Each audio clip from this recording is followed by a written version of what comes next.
Good to go. Hello, everybody. Welcome to the second day of the Millennium Project activities with the UNESCO Futures Literacy Summit. We have two activities yesterday. Today we have three activities, and tomorrow we have two more activities. As you know, there are over 7,000 people registered with the... This was me, 1 second. I had the streaming. So anyway, this is a fantastic day. We will finish in the afternoon, European time, with Jerome Glenn. But now, to open the day, we have the chairwoman of the node in Pakistan, Puruesh Chaudhary. And she will be talking with us about the incredible foresight work that she's doing in Pakistan. She has been developing many foresight activities, but also as a future researcher and as a strategic narrative professional, she has been working on the creation of the Pakistan State of the Future Index to see what is the future of Pakistan, how does it compare with other countries and with the world. This is obviously a frame between many considerations in South India. And she has worked with multilateral donors and aid agencies, news organizations, and multinationals in advancing development efforts in Pakistan. Among many other things, she has produced foresight research in Pakistan with the Millennium Project and other institutions, and the State of the Future Index for the next 10 years in Pakistan.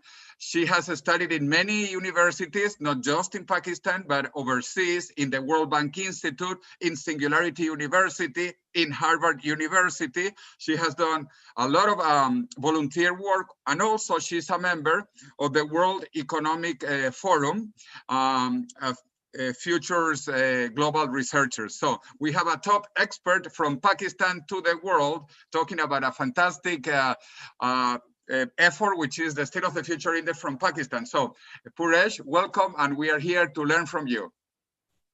Jose, thanks so much. I mean, I was listening to your talk yesterday, and I loved your point about, you know, how your association with Singularity University has helped us sort of understand what are the technological and so it really, like, at times when you're sitting in the policy circles with different governments at the same time, but when you're sitting with the policy circles, you are only but pushed to sort of do a lot of this futures research work in order to expand their views, in order to expand their understanding, and also in order to broaden their way of thinking about and looking at issues. So in the sense that you know, my association with Millennium Project sort of goes far back, and I'm really grateful to the team, Jerry, Ted, yourself, Elizabeth, for actually putting in the effort of making all these 63 notes, 65 notes possible. I mean, it's a really tough job to keep actually everyone in loop of what is happening in the foresight community. So kudos to you guys. I think it's one of the best in terms of futures thinking. It's one of the best platform in the world that is out there that helps you understand systematically how to look at the world and issues and challenges. So I'm very proud and I'm very honored to be part of this community. And thanks a lot, Mara, because I don't think without you any of this, how the last 2 days and last 1 day and today has planned out, I don't think it would have been possible without you. So thank you for your inundated emails. I mean, you've been sending us. I mean, I've been keeping abreast of all of this. So thank you so much. Thank you for being here. No, thanks, Mara. I mean, that's truly wonderful. Jose and the rest of you, I mean, the way I wanted to approach the State of the Future Index is as a way of methodology. Rather than actually talking about how the world is and where the world is moving in terms of in a very broad spectrum, I want to just narrow our focus as to what this means and how it has helped our understanding of what are the issues in our country. But in terms of how they are actually supposed to aid the policy making. Let me just share. Let me know if you guys see the presentation. Okay, perfect. I'm really glad that the UNESCO has actually, I mean, I know they're working on anticipatory assumptions for quite some time with Rian Miller and his work. And there are futures lab across the world in different, and there are chairs. And so some of the chairs we have in the Millennium Project, very happy to learn about the kind of activities in terms of future literacy that is happening in different parts of the world, but also how UNESCO is taking all of this on board. The point that I really admired about what Jerry said, and Elizabeth concurred yesterday in their session, was how important is futures literacy towards young minds, and how appropriate it needs to be that they need to be encouraged from kindergarten age to start thinking about like what are the future implications, and not just to shower their minds with negative information, but really try and help them understand, like, the solutions that need to come, and they need to come from within these young generations. So it's a very important point. How far do you go in order to start futures literacy? Peter Bishop's organization, Teach the Future, is one similar organization that actually is doing something which encourages school-going kids and children to actually understand systematically how to look at the future, how to determine what are the possibilities. So I think that there's amazing work which is happening in the world. But in terms of like how, as we grown-ups need to understand what futures work is all about, and to understand how do you see change, how do you measure change, how do you sort of understand what changes could be possible. It's very important to use a framework. When I was going through, and a lot of this work, the research methodologies in Jose's presentation, I mean, he kind of introduced that there are so many methodologies in 3.0 workbook where you can actually look at how different techniques and methods can actually influence our understanding and our perception about the world, which basically improves our overall quality of decision making.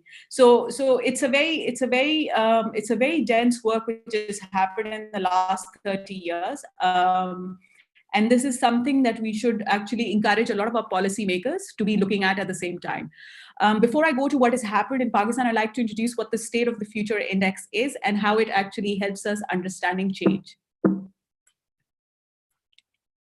So basically, if you were to understand change, we need to use a systematic approach. There are other approaches that you can actually use that fall in the realm of creativity and imagination, but even they have some inputs of what is already out there and how do you construct a certain future in order to understand the kind of changes that needs to also take place. With that sort of an approach, what it needs to help you do is to create a space for or a potential for exploring range of future possibilities. So when you look at the future, you're not talking about a linear set of impact or a linear set of trend. What you're trying to extend on is how many different scenarios could emerge from a possible event or from a possible trend. So that should help you explore the range of those possibilities rather than just sticking to a particular point of view, which traditionally much of our public policy work has been actually focused on. The third part is it should help us understand and assess the impact. So whether the change has a negative or a positive impact. So it gives you a very sensitivity and also a sentimental view on what the impact really means to people, what the impact really means to organization, what the impact means to national government. And then what is important is how they might emerge from the present. Now, if we were to even consider an impact, what is most important is like what are the contributing factors that will actually encourage the change that is happening, encourage the impact of change which is to happen, how it might emerge. And there are techniques that will actually help you do those things also. What is critical? It helps us identifying and testing of policies and strategy that may influence the changes. So this is something which is already there as an input in different literature, which actually helps you understand how they will, if the change were to occur, how the existing work or the body of work which is already there would have an impact or the influence on the changes if they were to occur. There is this relationship with futures research. There's a tremendous relationship with futures research, and it's for it to be used as an input to strategic decision-making process. So when you understand change, it really helps you understand what sort of decision-making process needs to go in place.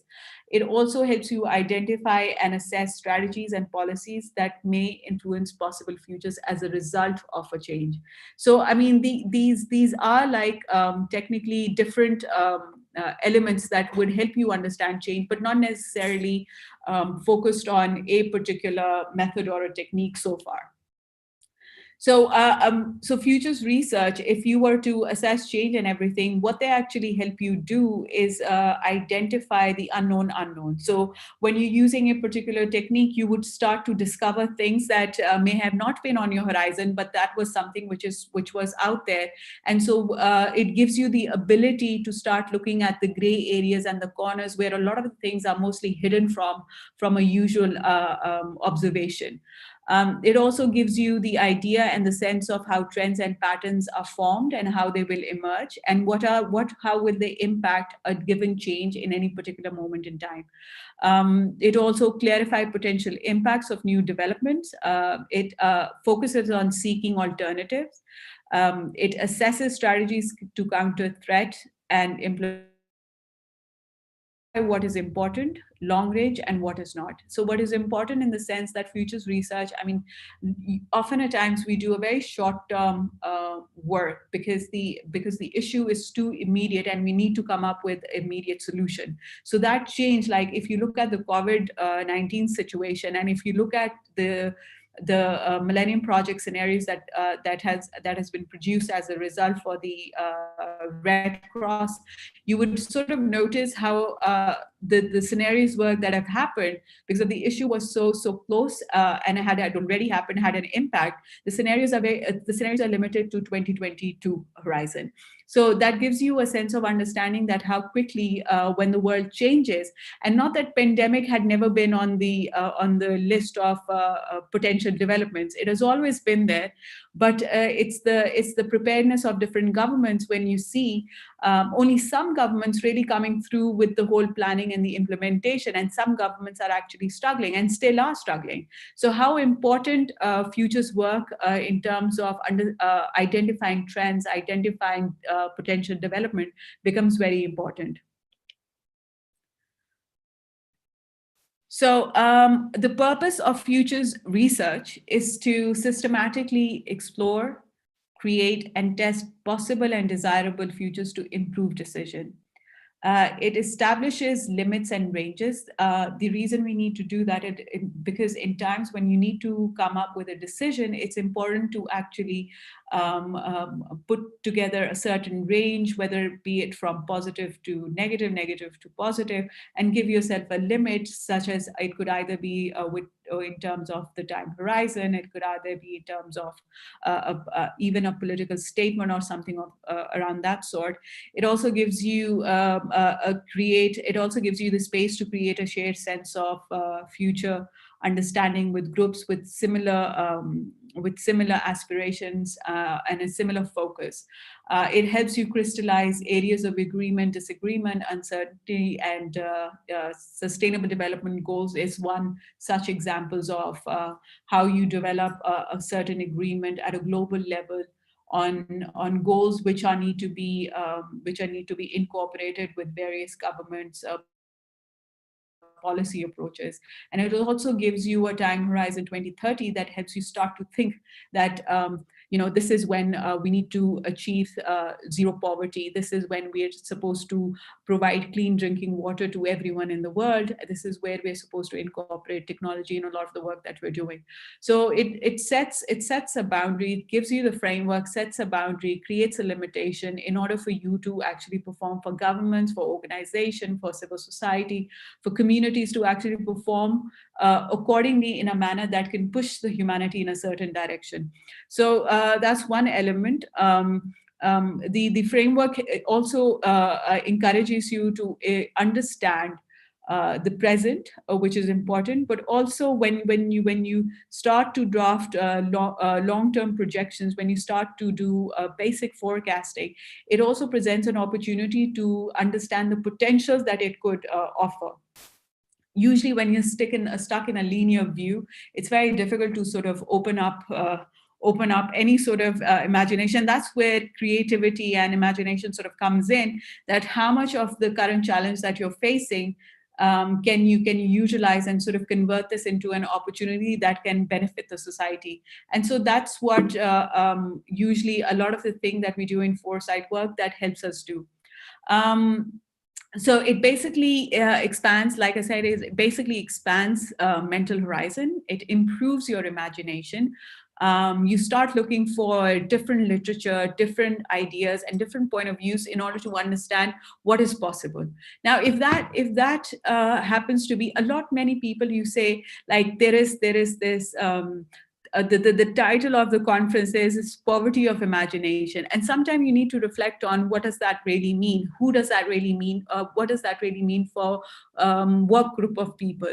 And we'd realize that we've been looking at issues and looking at challenges and really driving a lot of our opportunities based on a paradigm which was perhaps appropriate, which was more acceptable a decade or 2 decades ago. And we're no longer living in those times where you have tremendous population growth, where your health and well-being needs are expanding greatly. And when people are moving from the bottom of the pyramid slowly and gradually at the top, you cannot live within those frameworks, which still traps you into that poverty box of imagination. So we need to understand that how can futures research work really help you understand not only the changes, but also in the sequence of where things are moving.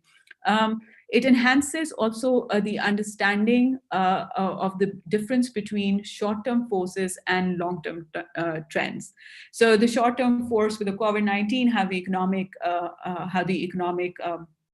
how it actually had an economic impact, but how your social setup was completely disturbed. People started to work from home, but also at the same time, like in Jose's presentation yesterday, he said that you would have the economic situation will improve soon as we're over with this pandemic crisis. So when you have those kind of input, when you have those kind of insight, you start to focus on long-term trends rather than short-term forces that actually trap you into understanding the issue as is rather than the issue as the consequence of so many things that could happen in the long term. You understand also the extent of which policies can change trend. So if a policy is made today, how will it impact an existing trend?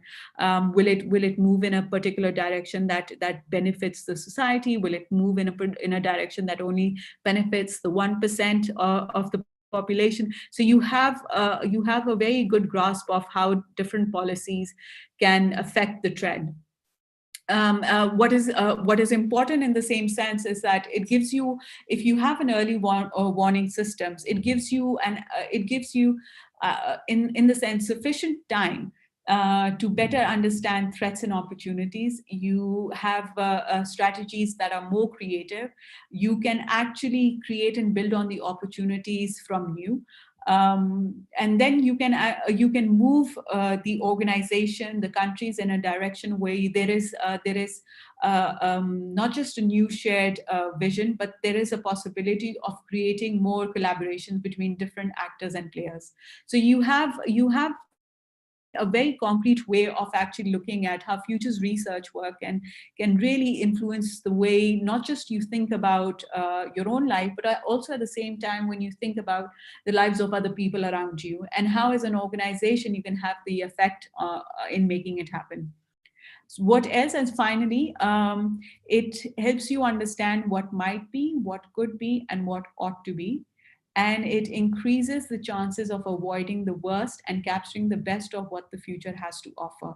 So it's very important, like, to have a contextual grasp of not only the emerging issue or the challenge or the forces that are driving a certain trend, but it is equally important to understand how based on that situational awarenesses or contextual understanding, how we need to build up our intelligence of to rather be focused on how things are going to evolve. So there are far more choices when you have also an early warning system. There are far more choices to actually contemplate on and to also create on, and so you capture what is the best and the most appropriate, rather than making the wrong choice and then getting to feel the brunt of those choices. So State of the Future Index is one of the methods to understanding change. How we do that, so this is a brief description of what the State of Future Index is. It's a 10-year outlook for the future. It is based on historical, so there is the quantitative, there is by technique, there is a quantitative aspect, and there is also a qualitative aspect. But at the same time, you have the possibility of having an exploratory aspect to the same method. Because once it gives you a certain idea of where things are moving, it also sort of helps you imagine what are the possibilities if X were to happen and the impact on Y, how would things change in the environment. So it's a very fascinating way of looking at the world, because everything we want to look at, like it's interdependent, and it is not complex in the sense, but if you make change to one part, what Elizabeth was saying yesterday, if you made change to one variable, you would have other variables be impacted by it too. So it could be like change for good in one variable would have changes for good in other variables. So it's vice versa, and it's very interdependent and very interconnected in the sense like, how do you approach policy? So this is where State of the Future Index as one of the methods helps you understand the sort of changes that have happened in the last 20 years. And when it gets projected into the future, you apply what kind of judgments in the next 10 years for each, as an outcome for each of the variable, in the best case scenario, in the worst case scenario. So the index is constructed with key variables that are individually forecast, and that in aggregate can indicate a potential trend of the future. The SOFI is intended to show the direction and intensity of change and to identify the roles of the factors responsible. It provides a mechanism of studying the relationship among the items of the system, how changes to individual or several variables ripple through the system. It is useful for assessing the consequences of different policies, showing the combined potential of outcomes in an easy to understand fashion. And I'll sort of demonstrate how that happens at a global level, and then how we sort of did it at a national level. The sources of data, there are sources of data which has to be reliable. So you are combining many variables into a single index, can sometimes lead to loss of detail, compensating losses in some areas with progress in other areas. This could look smooth. This could smooth the look of the SOFI line, as well as mask variation among sectors, regions, and nation.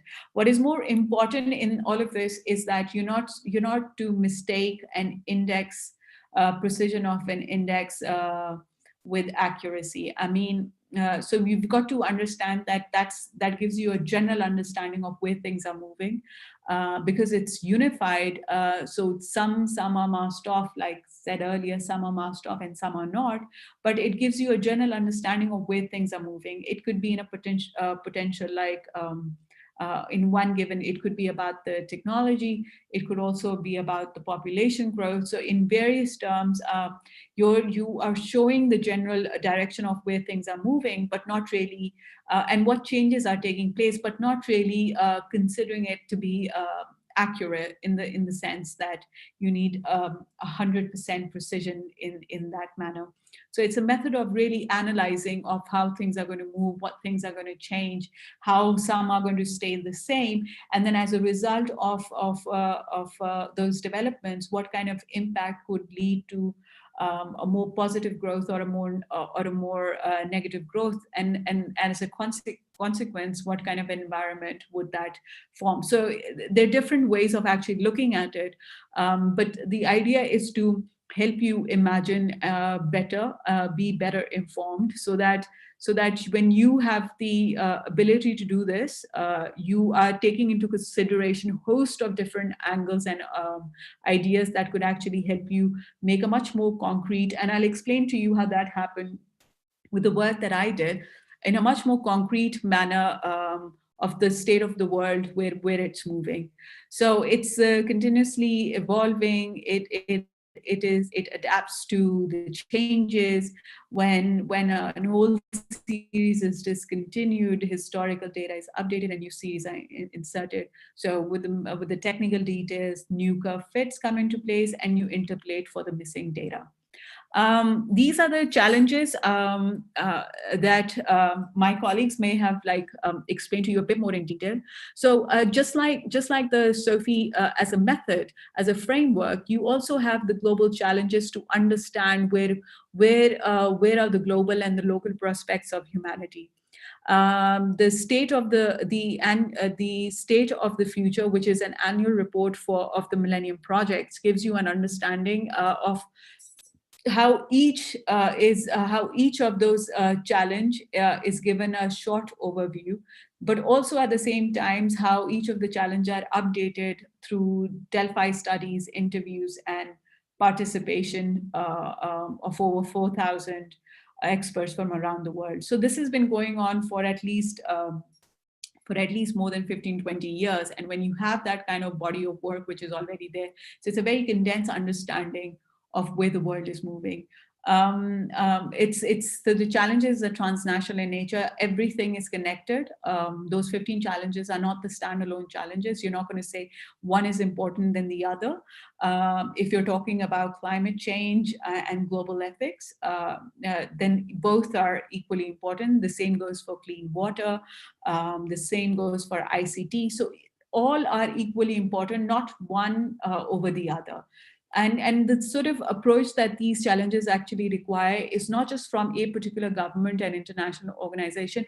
It's in the sense it's very trans-institutional in nature, where all the actors come into play in order to actually create a very sustainable solution. So it is not just particular domain specialists that are going to give you an input. It will be a host of different domain specialists who actually give you an idea as to how things are evolving and what things are changing.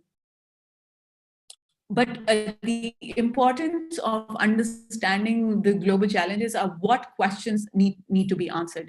So in the Millennium Project, we have these 15 different questions for each of the 15 goals that actually helps us beyond the framework and beyond the technique. It helps us understand if in order for things to change, how will they be achieved?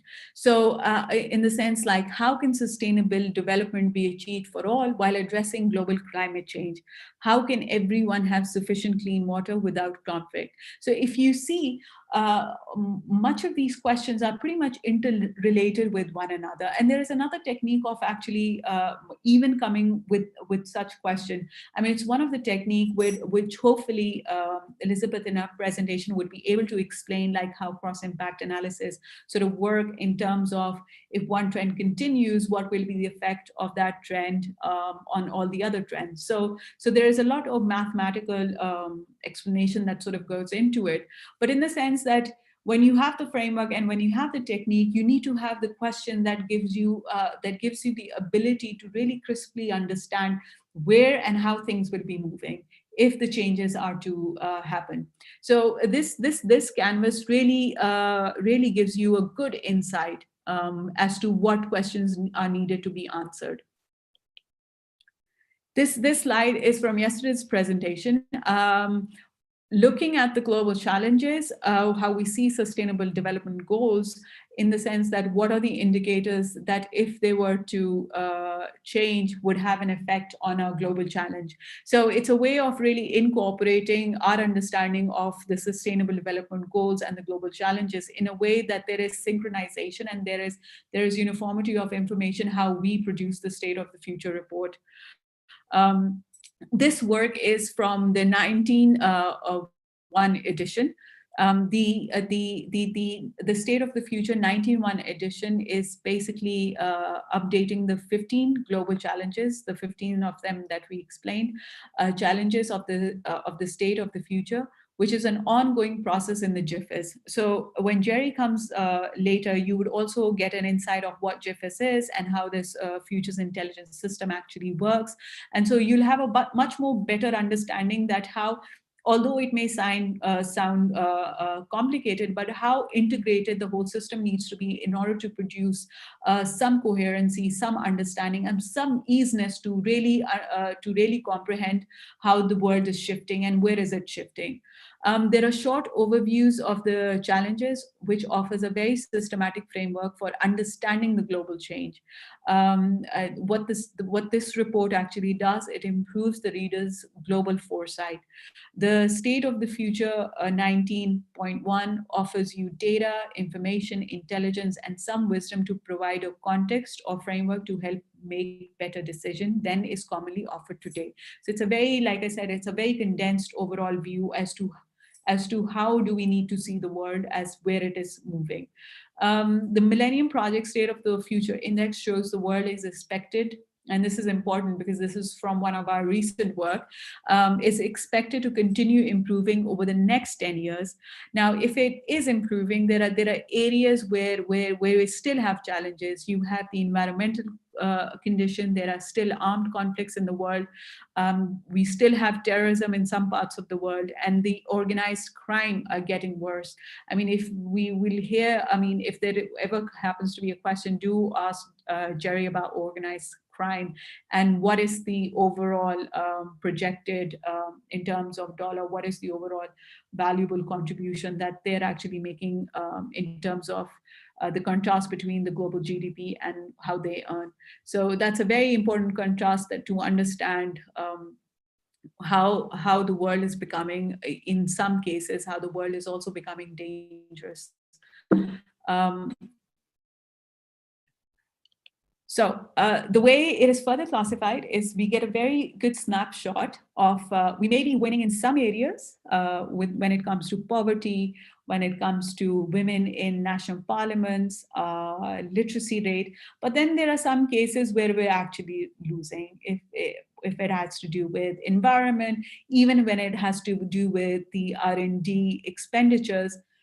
Social unrest, the unemployment, at least in Pakistan, the unemployment is something which is a very a case of worry, and we see a very small aspects of how they want to fix it, but not a very long-term view or how this, or a national strategy document, how this will improve over the next 10, 15, 20 years. So when you see a lot of projects being done by countries, it's very election term based. So they're very short term. Often at times, some of the projects don't get carried forward. So you have those kind of governments which are actually struggling, I mean, at least the state institutions, which are actually struggling with some continuity of good programs which have long-term gains. So this is we use the same method in a way, and we developed the Pakistan State of Future Index. Now let me show you. I mean, a lot of the colleagues at the Millennium Project have supported me greatly in all of this, and I was very lucky to have a team that I do have a team in Pakistan that actually helped me in constructing a state of future index for Pakistan. We did 2 reports, and I'll explain to you how we did those reports. But nevertheless, it is something which is the first in the region. So we're very proud of that work. I have not come across anything from at least within the region which would be available in public domain. This is available in public domain. So if any of you are actually interested, just let me know. My email should be around. I'll put it in the chat box, but my email would be around, and you'd be able to actually see how we try to put together almost 30 different variables in the State of the Future Index. So the first report we wanted to come up with, but by the way, this is much of this is have been a very long policy work. I mean, it's an exercise that we did in order to understand just how we can actually get together different organizations, different experts, people from the government, people from the NGO, the students community, how we can get all of those people on one board in order to develop some level of a framework for Pakistan's policy thought leaders. So this was one of the way that we actually did the State of the Future Index. Some countries, some national governments have already done it. So it's a great exercise to actually understand how things will be changing in certain countries in the next 10 years, and what kind of factors would influence that change. So in Pakistan State of Future Index, this is again a 10-year future index composed of 30 variables. There was an entire exercise of selecting those 30 variables, where a survey was conducted, where we had input from different professionals, academics, students, as to what is more important. And the fascinating part that we found out is like, nobody really considered any of the variables. For instance, the food availability is as important as internet users. So the fact that we spoke about a little earlier, that one variable or one challenge is not more important than the other challenge. They're both, like, in a way, they're both equally important. If a change in one occurs, it would have an impact on the other. So the other part, more than 100 Pakistanis participated in the real-time Delphi study. We will get a little insight as to what that real-time Delphi is in the subsequent presentations. But one of the key findings, most of the Pakistanis actually participated were young, educated girls and women who were either graduating from universities, or who had their own startups, who were entering into the job market, who were working already. They had a very optimistic view about the country's future. Now, if I were to do the gender segregation, you would actually get to see those results. It is there in the State of the Future Index report. However, more than 20 academics provided expert judgment on the selected variables, which was basically the best case and the worst case, the best values and the worst values. So if you had a population growth over the next 10 years, which was going to go around 300 million, so they were, or 275 million, you had academics sort of give like, what are the next possible? So this exercise, in a sense, also helped us understand that there is this lack of understanding, even with the expert judgment. It is mostly overshadowed by what their desire is as to where the country, in terms of population growth, needs to be, as in terms of what the reality is. So we saw a very good and a very good view on how even the best of expert kind of viewed different variables. So that opened up another area of where we thought that these experts needed to be trained. And so in the subsequent report, we did try and help a lot of the expert understand many things, and I'll explain to you later how that happened. The 30 variables were further classified using a STEEP technique, which covered the social technological.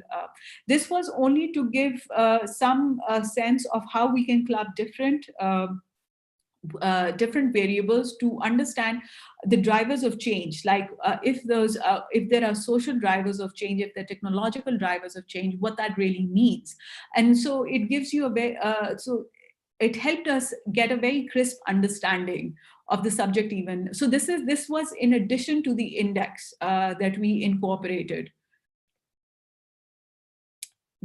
This was one of the findings, and like I said, because it took us quite a while in actually determining the whole body of work that we had to put together. Making this statement next 10 years appears to be improving for or promising for Pakistan was quite a challenging statement, because you had to actually look at what the past trend was, past trend was, and then you had to look at what the future projection looked like. But this gave us an understanding that if things are, we don't unnecessarily need to be pessimistic. Things are improving, but they may not be improving in such a visible way, but things are improving, lives are improving. There are factors that are obviously affecting our health, affecting our well-being. Those are the things and those are the areas that we need to be focusing on a little more. But generally, things are improving. And you can see the darker shade, which is basically as a result of the real-time Delphi, the darker shade of the curve actually helps you identify that the young educated Pakistanis are a little more optimistic than the professional experts that we had on the panel in order to gauge the state of the future index in terms of the overall outlook in the next 10 years. So there's again, when you have certain results, the gap that you see between the two curves, you want to use that as an opportunity to really hash on and really thrash on the kind of projects and the kind of policies that you need in order to make certain interventions work to bridge the gap even much more closer.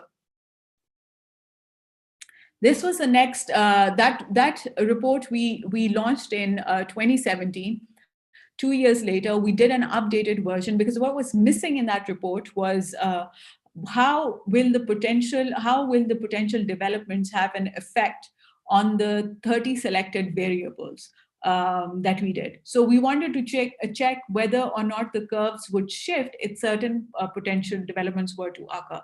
So as a result of what our last year findings was, we trained more than 200 academics on real-time Delphi. We used the questionnaire where we wanted to really put the population question in, and we wanted to check how people assume, like if the population today is 220 million approximately, if we were to move in the next 10 years, if someone has mentioned 175 million.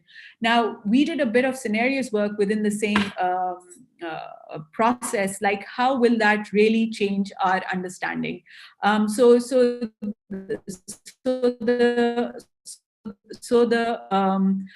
lot of the academics here, once they were trained, were able to really understand that if there were to be 175 million population, they are going to be something drastically changing in the environment in order for that to happen.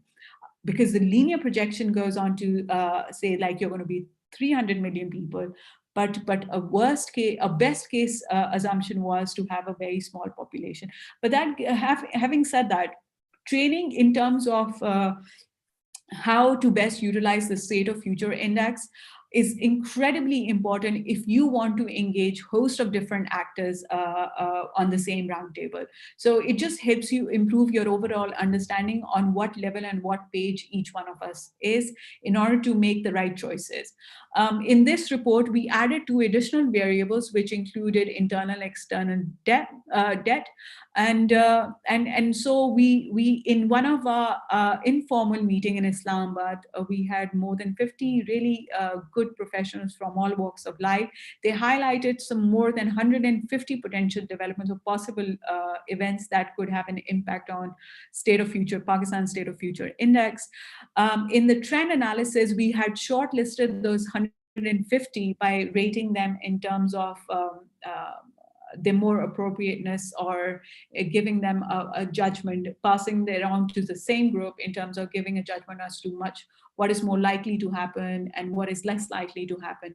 But in the same sense, keeping the highly likelihoodness of one trend or one development in terms of really also focusing on what is the lowest possible or lowest probability of another event which could possibly occur. So the trend analysis in the 2029 index incorporated almost 50 potential developments. And on the side, you actually see those list of 50 developments that were incorporated in the recent State of the Future Index report. Now, this is quite a lot of work if you were to, so it's very important to actually also have the team in place and to have the technology in place, but also having the right sort of a team lead in place in order for you to really guide them step by step, because it's rather difficult to actually manage much of this work with one person alone or two people. You really need a team to actually build this. And as and how national governments will find it much more appropriate, because the level of preparedness with this pandemic we've seen has been so low, and such a knee-jerk reaction as if this wasn't even on the horizon. But if you were to speak within the foresight community, a lot of people would actually going to tell you that in the last decade or 2 or 3 decades, a lot of futurists have been actually predicting a pandemic-like situation and how will it affect the world. So not that it is one must start to consider like thinking outside the box, taking people who are actually eventually going to help them expand their view of what are the possible challenges in the world. So, I mean, this is a very optimistic view. So because this was a policy exercise, we didn't pay too much attention to the outcome of the details. We paid attention to the process through which we went through.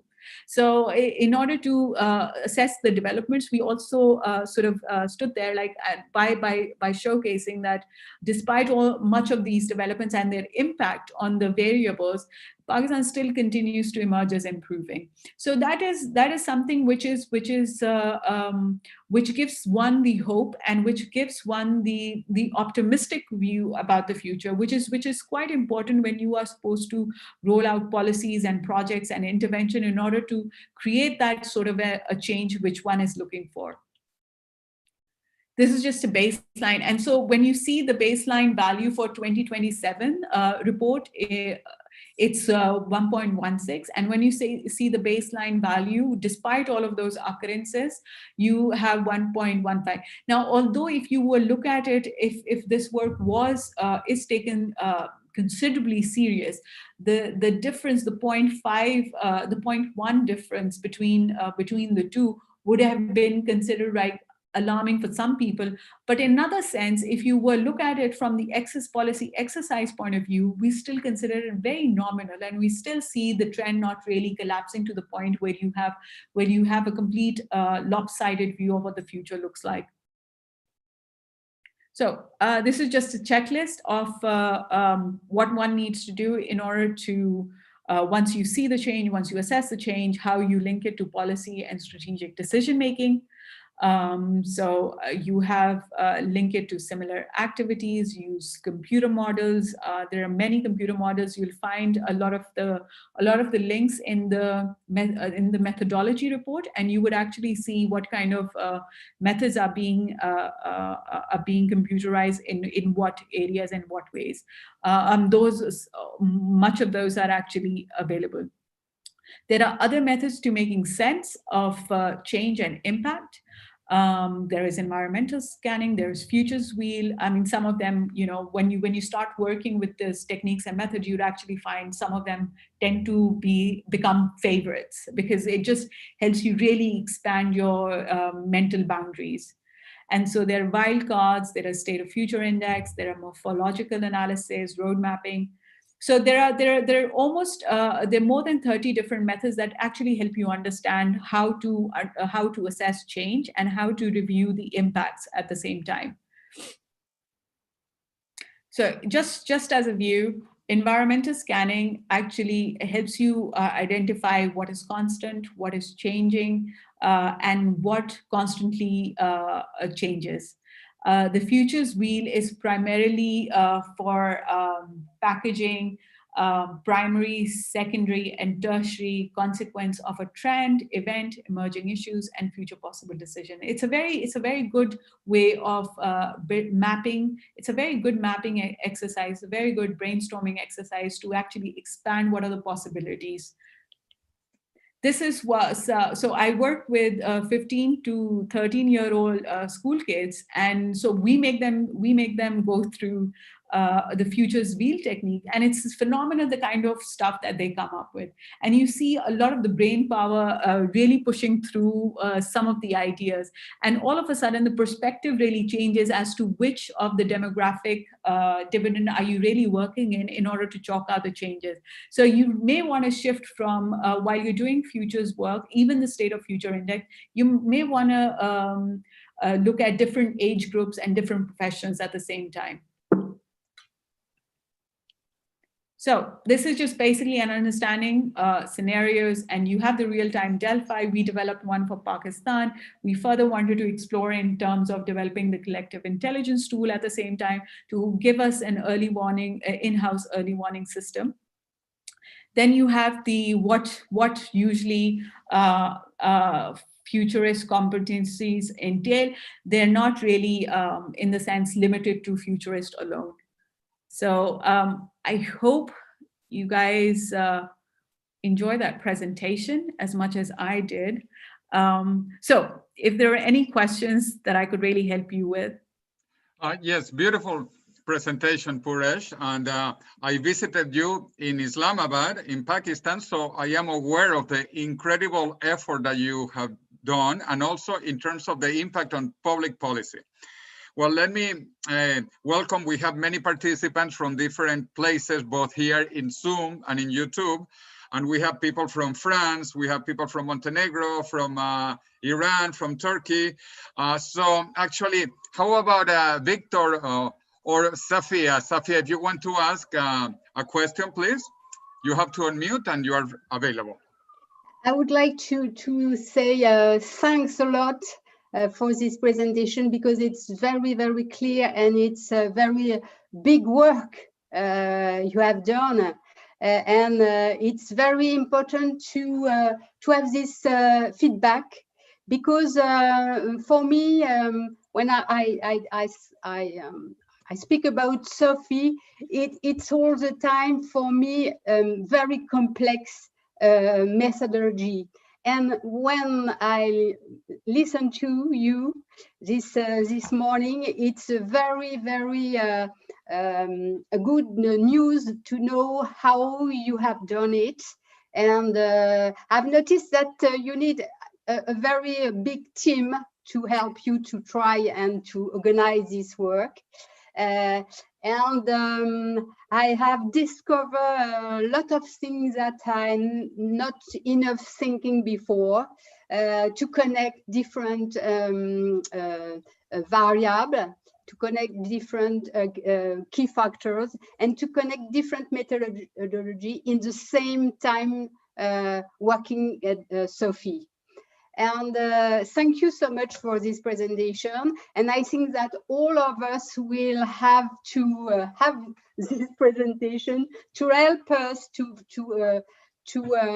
try to use it and to propose in France this exercise, because we have not done it for the moment.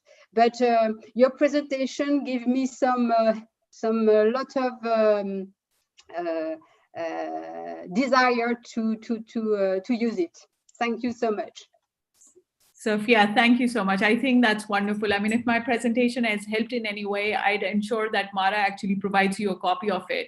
And if we can be of any assistance, do let us know. I mean, there's thank you so much. Fantastic team with the Millennium Project. Thank you. Thank you, sincerely.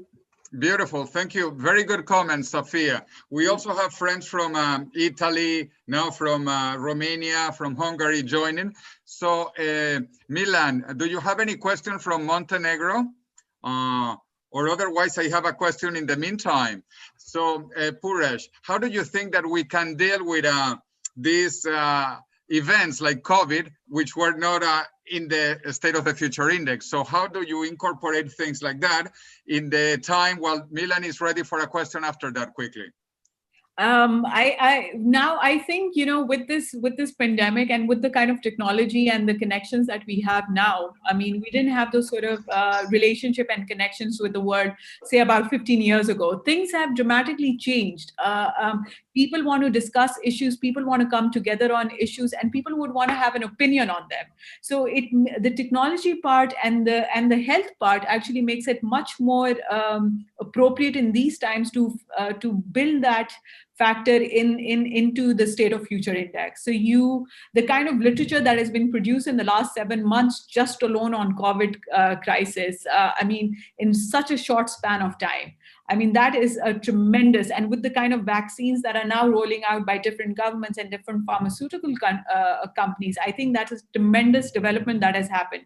Nowhere did we see those sort of developments happening back in 2019, mid-2019, but that's such a fundamental part that needs to be incorporated in a lot of research, futures research work that we do in order to keep signaling to the leadership as to how important this part is. Beautiful, Puruesh. Nice answer. And now we have Milan, who has a question before Elizabeth joins for her presentation. But Milan, I always remember you because in the map, Montenegro is in the center,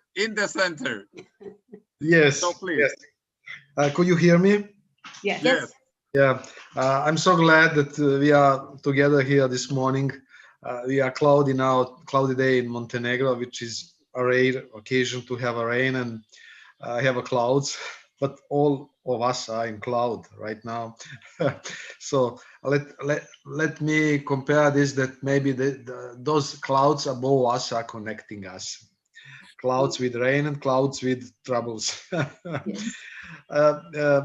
Puruesh, very, very nice presentation. A complex one and complete overview of a big country like your country is.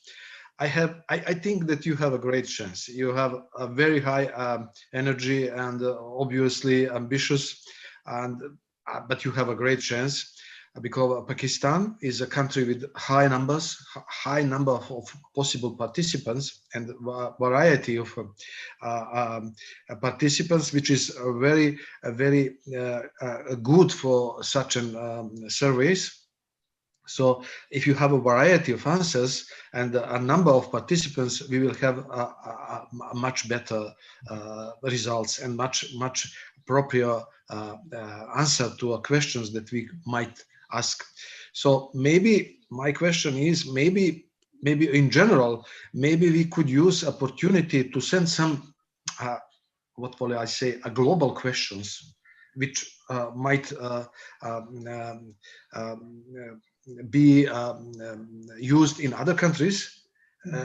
If you have a method, if you have a auditorium, because Montenegro is a small country.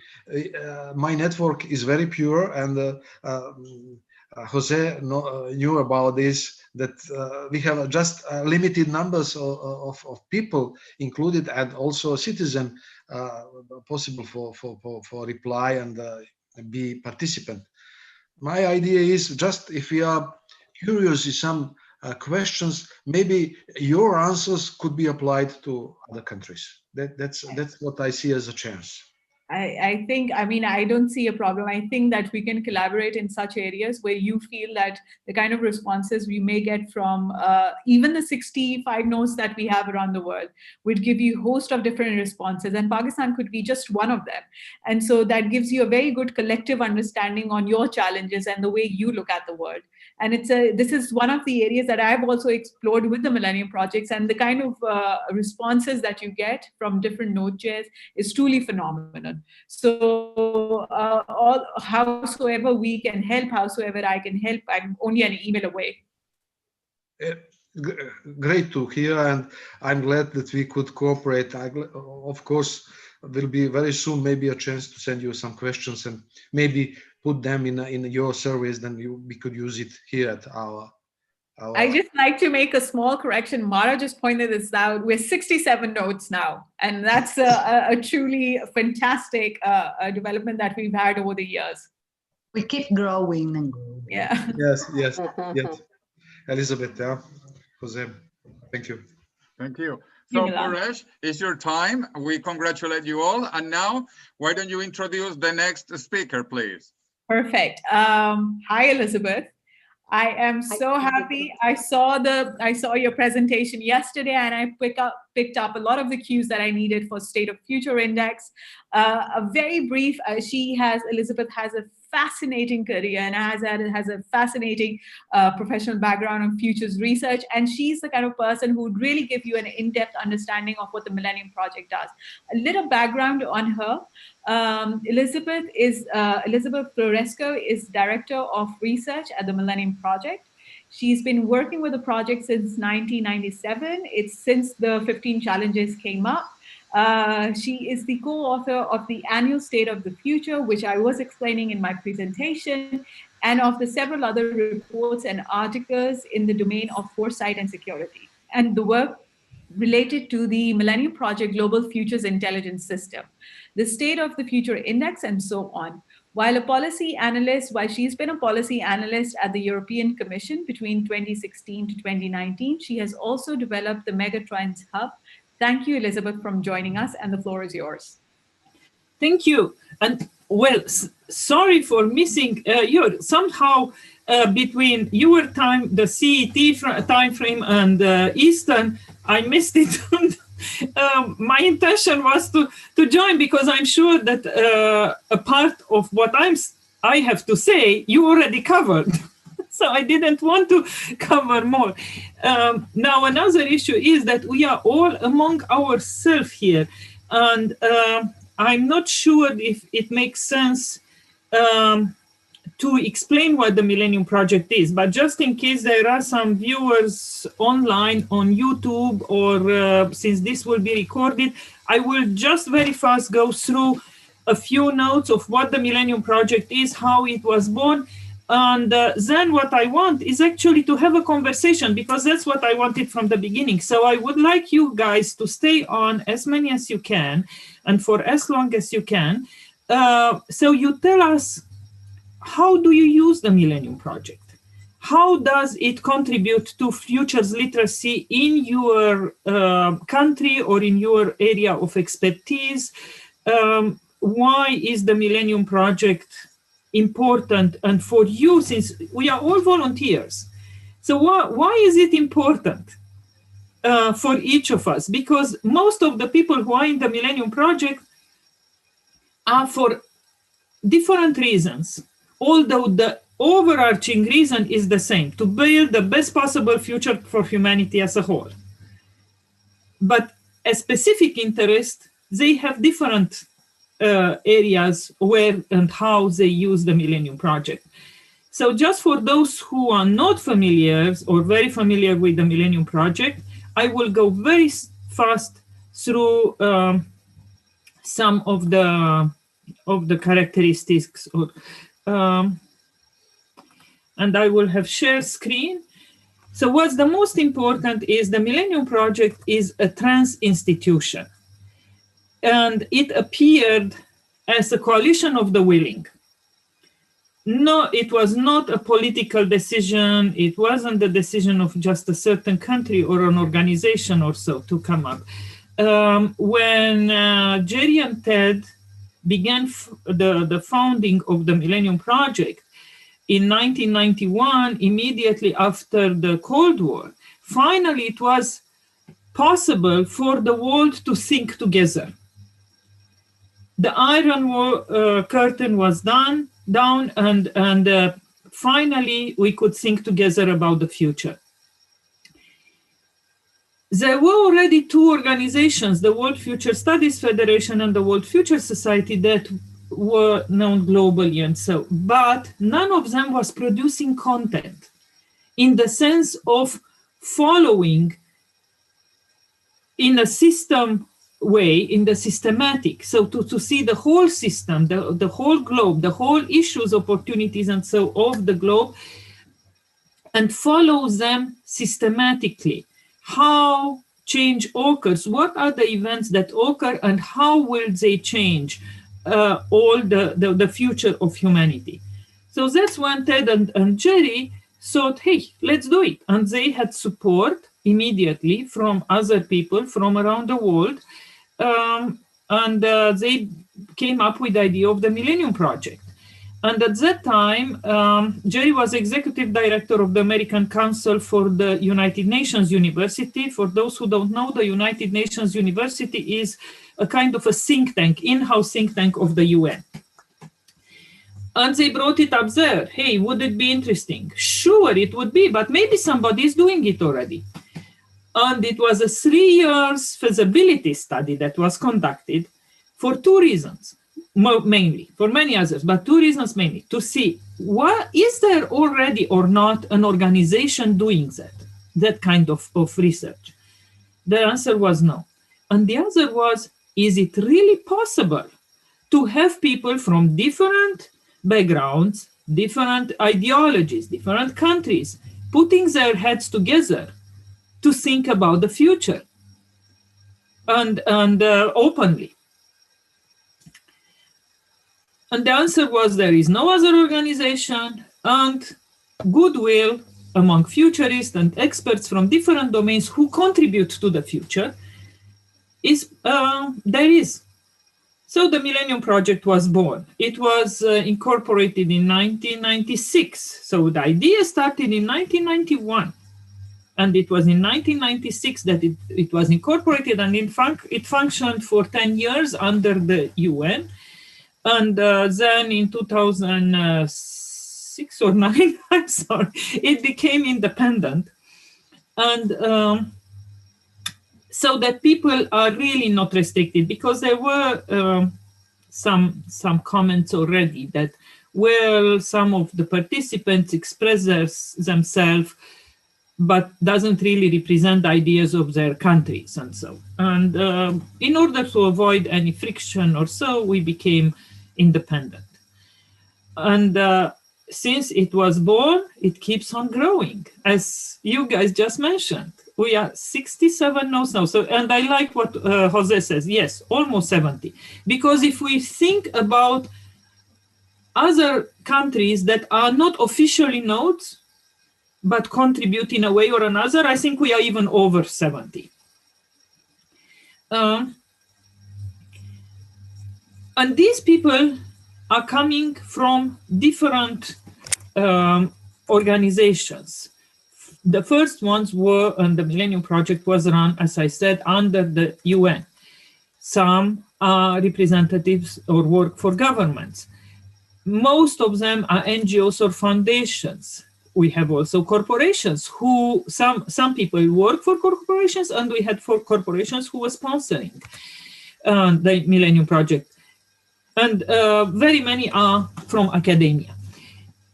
When we speak about sponsoring, I want to single out one thing. The Millennium Project was never influenced in its results by the sponsoring organizations. No sponsoring organization ever tried to influence the outcomes. They used them, they supported us a lot, but we were never under pressure from anyone to, unlike many other, as you know, research. We mentioned the nodes. I still have the wrong, it's 65, but no, 67. And the 2 networks, European and Latin American. And now we learn that probably the Arab countries will want to make a network too. We might have other networks that join. That's very interesting that we have these networks, because the networks themselves, and I will ask Jose later on to comment on that on RIBER. They themselves develop their own research and adapt the Millennium Project system of the methodology, system of thinking, the cooperation. They adopt it to their region, because there are specifics for each region. And it makes the cooperation between those members much easier because they work on specifics. The nodes themselves are actually collaboration networks. It's not that one person is the node. One person is the chair, or there are two people who co-chair a node. But each node itself, it's a network of people from that very country, which is also very important. And as far as we know, the Millennium Project is the first organization that began working like this. We have no idea of any other organization, and we try to find out any other organization that began working like this, like a trans institution with people completely willingly contributing their time, energy, and knowledge for the best of humanity, or for the best of the future. And that's something that futures literacy itself have to learn and propagate. And probably it is because now UNESCO began, but they work only with academia. So that's a restriction for them. Well, we don't have that restriction. The Millennium Project doesn't have that restriction. But that's something that should be, in a way or another, expanded and evolve. How did the 15 global challenges emerge? Many people don't know. And yesterday we had a session on frameworks, and we specifically, frameworks for thinking about the future. And we specifically picked the Sustainable Development Goals and the global challenges. Why? Because they are completely different and with different agenda. The Sustainable Development Goals is a framework that was negotiated, and it's politically. And it's a political way to focus policy making, to focus funding, to focus attention of countries. The global challenges is a collaborative, emerge collaboratively. It's a collaborative work that is continuously changing. And it doesn't need anyone's approval except of the people who contribute to it, to them. And it also captures the knowledge that is out there beyond the club, the small club of policymakers, of futurists, or specific executives, or experts in a domain. It's much larger than that. It captures everything that it can. What policymakers think, what experts in different domains think, what academia is focusing on. So it's much, much larger. And civil society. We listen to what civil society has to say. And that's why it is a collaborative. So it's not political as the SDGs, it's a collaborative work. And the way they were born or emerged was in 1996, when I said that the Millennium Project has been incorporated. The first Delphi, at that time, there was still the paper Delphi sent in by fax and mailed, and so I even missed my son's graduation because that very evening we had to send out the Delphis, to mail out the Delphis. So the first question was, what are the issues that humanity is facing at the turn of the millennium?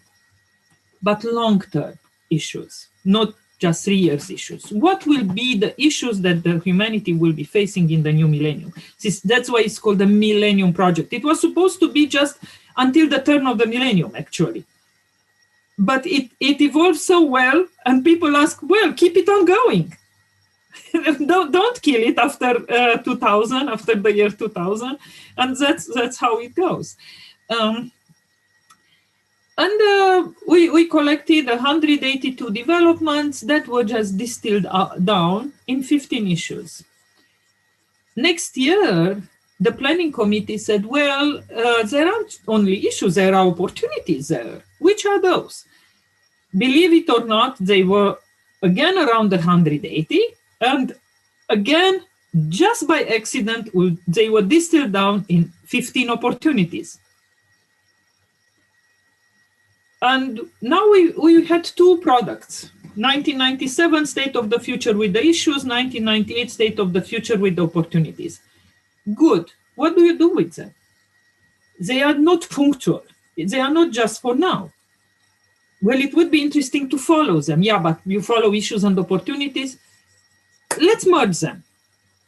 And that's how the challenges. What are issues and opportunities? Well, they are challenges. And that's how the challenges were born. And again, believe me, I worked on them. It's absolutely by accident that they are 15. And I am not obsessed about 15 or 20 or so. And I will throw in an anecdote. When I began working on the megatrends at the European Commission, and we also had to distill down ideas that emerged from different interviews and the workshops. And so anyway, I turned them, I got to 15 each time. And I just didn't want them to be 15 again. So the commission will forgive me. But I said, no, we have to either 16. 16 made no sense, so we made it 14. We could merge some of them because I just didn't want them to be 15 again. And also to avoid any confusion with the global challenges. Those are megatrends are completely different things. They are looking at trends and in a different way. But I'm not obsessed with any 15. It just comes out somehow accidentally all the time.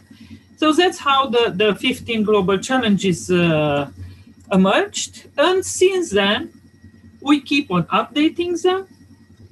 And then in 2000, practically in 1999 already, Ted came up with the idea.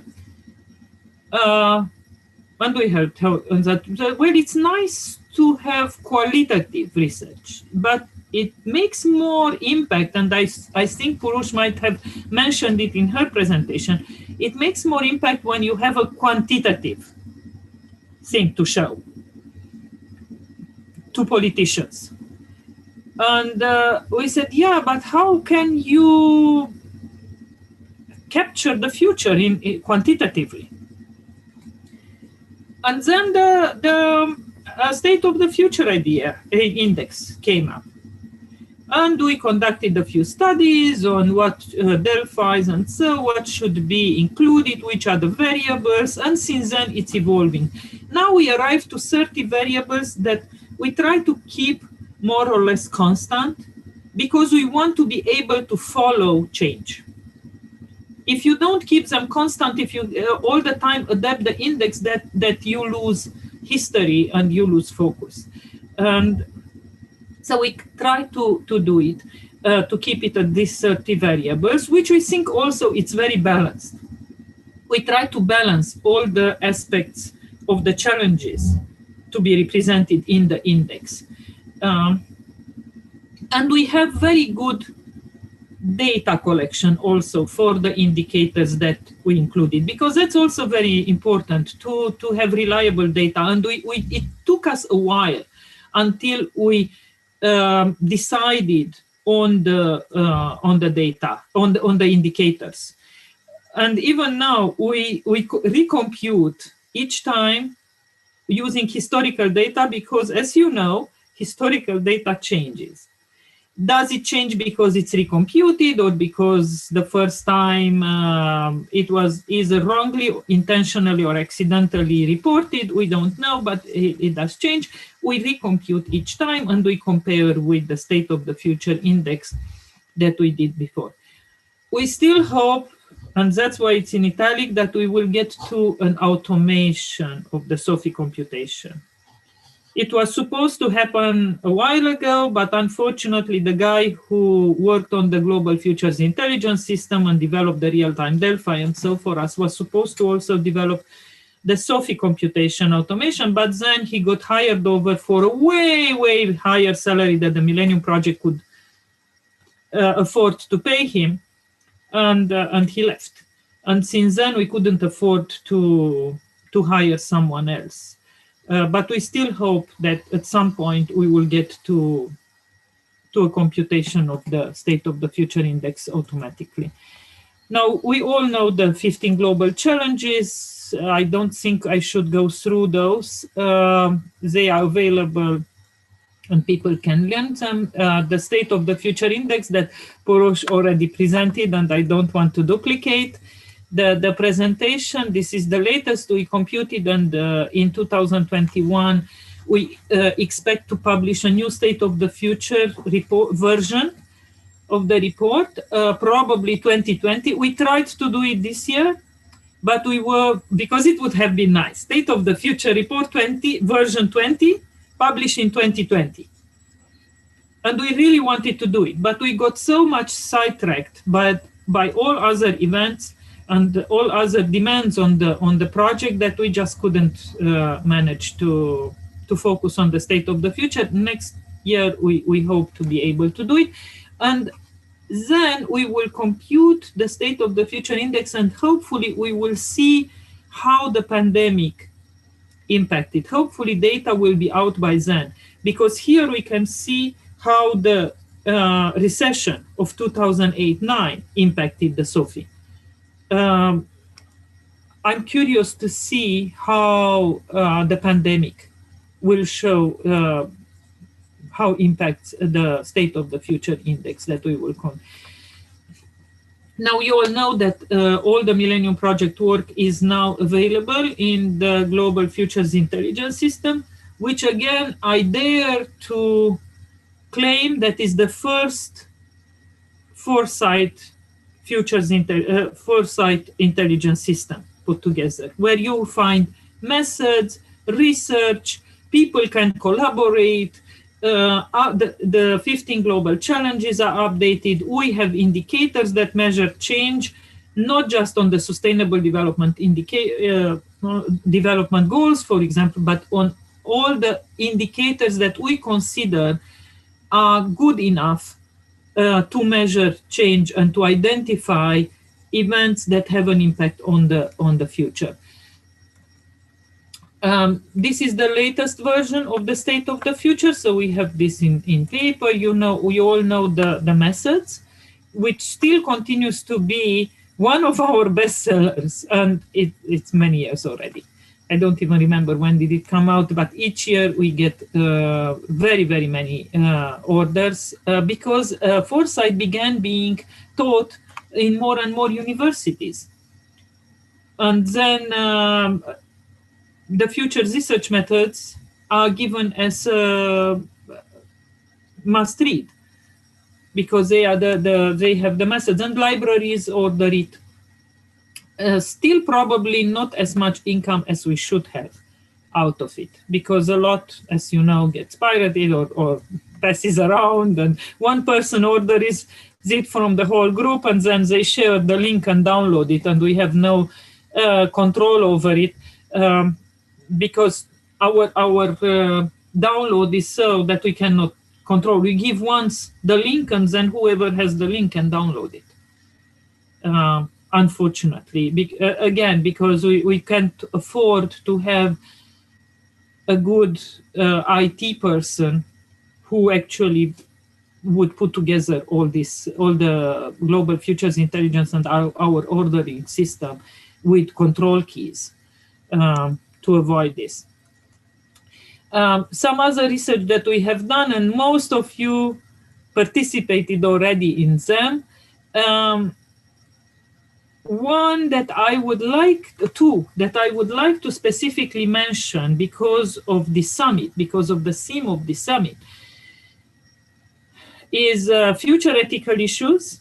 And the other day, Jose remembers, and Mara was there too. We had a conversation with the guy who is the chair of Heritage Futures for UNESCO. And he said that we should look more into how ethics and culture changes around the world and over the future. So we know how to address all the challenges that arise. And he was right. And he pointed out the importance of heritage future. What do we live today? Or what's the heritage that the future lives? It's not only history and archaeology that matters. We create history as we live. And today, tomorrow is already history. And even the next decade will be history in the other decade, not speaking about the century. Our century will be history next century. What do we leave as heritage? So we should have, and I'm happy that I didn't know that UNESCO has actually a heritage future department. And the chair came to the Millennium Project discussion the other day, asking us to look more into how ethical and cultural issues change over time. And how does that impact future thinking? Not just futures literacy, future thinking in general. The other is that study that I would like to mention is the changing to education. Because education still lags behind in renewing the system of values that it is based on. We just give knowledge by the tons, and don't tell our students what to do with that knowledge.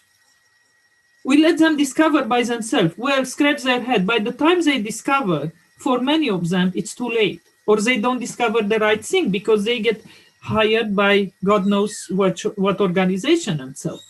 And so the change in education, maybe at these times, that when change happens so fast and futures become so important because it becomes very, very soon history. And the whole system is so important. It's it's of utmost importance. The changes to the education system. Now, how to do it, it's not to me to lecture you, but it is of the Millennium Project goal to look at it. And it's one of the main aspects that Jerry is looking in the Work Technology 2050 study. Each of the three scenarios includes how education should change, way beyond teaching science, technology, math, and so on. Teaching futures literacy, including futures literacy into the curriculum, and having it at all levels, not just for students, but for CEOs, for experts, for citizens as a whole. It's extremely important because then they will apply in their everyday work. When they do something where they will think, how does this relate to all the other aspects of society that have to be fixed? How does it change? How does my work impact the future? And it's important for them also to know which are the areas that need more attention. Yesterday, I showed a map that we did at the European Commission for DG Research and Development, DG RTD at the European Commission, that mapped emerging science and technology and innovation, even social innovation, with the Sustainable Development Goals. And we noticed a lot of gaps.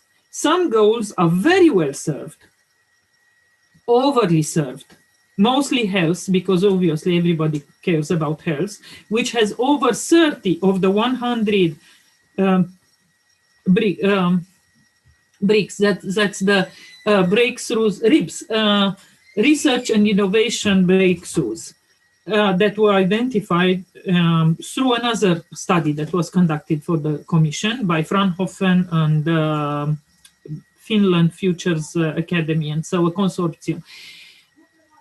So out of the 100 RIBs, about 30, more than 30, are serving one development goal. Well, the same RIBs serve other goals too, don't get me wrong, but to have so many for one and have only 2, 3 for goals like inequality, addressing inequality, reducing inequality. It had only 3, I think, or so. innovations that help. That's part of lack of futures literacy, because academia, research companies, corporations, all those, the social corporate social responsibility has been launched and has many adepts, should look at the Sustainable Development Goals, but they don't look how do my research or which are the gaps where more research is needed in order to address the Sustainable Development Goals as a whole, in order to address the 15 global challenges of the Millennium Project as a whole. So to make sure that they are all in a way or another addressed. So that, yes, that's one of the education. And futures literacy is important to address the work technology issues that are emerging faster than we are prepared to admit or to address. And the other study, no surprise that we got sidetracked with, was the American Red Cross asked us to conduct fast a study on some scenarios for 1.5 to 2 years. That's the shortest time frame that we ever conducted scenarios for, and it's very difficult for short time frames. I can tell you that much to write scenarios on how might the pandemic evolve. It wasn't an easy study, I can tell, and because it was for the American Red Cross, we conducted kind of two parallel things. One was the global view, and the other was specifically US, both as of health point of view and economic, social points of view and research. Now, why is this important? The American Red Cross asked us to conduct it because they were so busy with their everyday life and to address the crisis of the pandemic, of the fires in the West, of the floods in the East, of the hurricanes in the mid-America, that they just didn't have time to think for the next week, let alone the next year. And then they needed, but they were aware that they need futures literacy, that they need to be more educated about what is coming up in the next year in order to be prepared strategically to address the challenges that they will be faced with. And that's why they ask us if we agree to do them. We obviously, you agree, right? Because that's again for, and from this, all the other countries and regions can learn. And we made the report and we make the methodology available to anyone who wants to emulate it, because most of it can be adapted, and so to absolutely any country or any region.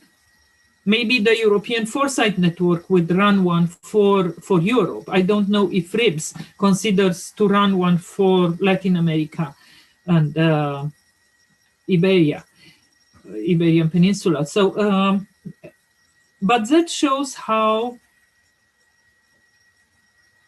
a wild card that was the pandemic was considered the wild card just very, very recently. In 2016, when we conducted a workshop for NATO Advanced Research Department, a pandemic came up as the most important threat.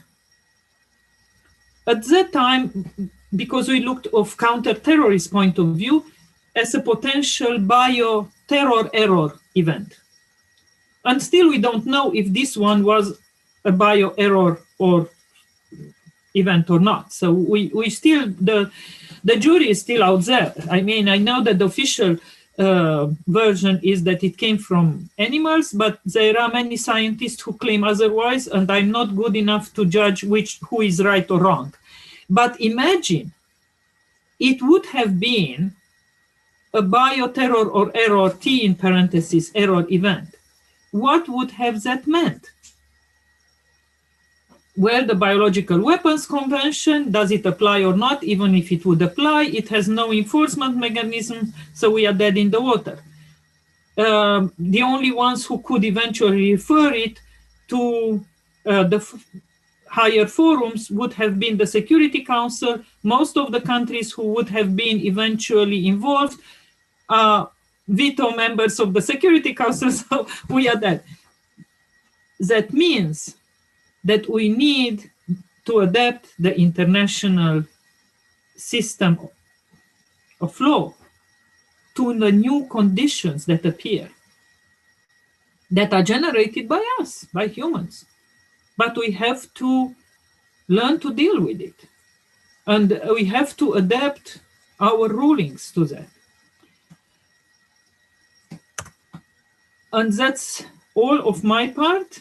Again, most of the people who joined us, now we are 20 and more, welcome to everyone. I don't know who missed what, but now I would like to open the floor for the conversation. This is supposed to be a conversation, not a presentation.